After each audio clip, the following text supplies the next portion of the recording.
I care about my body, so I'm acting on it. Day 77 of walking for an hour around different neighborhoods in the city of Chicago, and today we in Burnside. Burnside Park is in a cut over here and we thoroughly enjoyed it. The swings was so fun. He gonna end up doing a flip off the swings. I was just shook. I was so happy, like, wow, oh my God.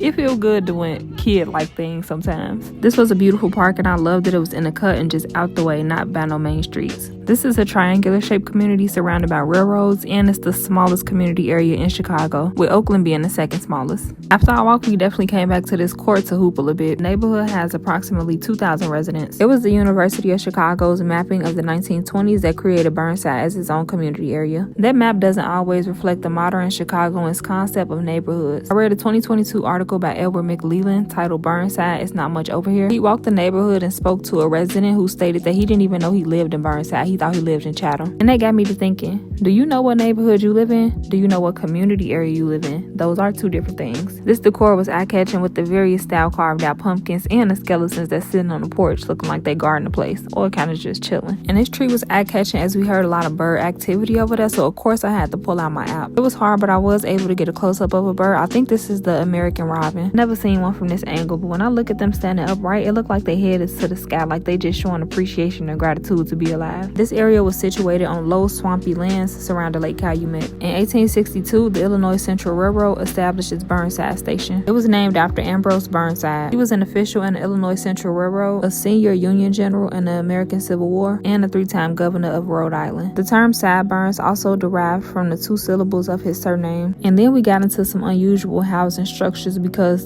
why is this shaped like this? Burnside was known for his unusual hairstyle that connected his hairline to thick facial hairs by way of his mustache, and the chin was left clean shaven. There's an interesting mix of housing stock over here that you wouldn't expect, or at least I didn't. I love these old school cars. I really want to drive one day. There was little development in the area until the 1890s, when Illinois Central began building a roundhouse and repair shops on 95th, which is now on the site of Chicago State University. Please tell me y'all used to go to the juke parties at the rink. This was the time when parents used to tell you, I'm not taking you both ways. You're gonna have to find a ride there or find a ride back. And I'll never forget the one party I missed when something happened up there and people end up getting trampled and some more stuff. And I was just like, I'm glad I ain't go that day. That was like the end of an era, man. But Lorraine Park is so peaceful and beautiful. I had to make my way over there. This actually kind of dipping into the Chatham neighborhood. And we got a white picket fence over here and a garden that looked like it ain't been tended to in a minute. By 1911, there were Hungarian, Italian, Pole, and Ukrainian immigrants in the area. And by the 1960s, there was a lot of white flight, so the neighborhood is predominantly black now. See y'all on the next walk.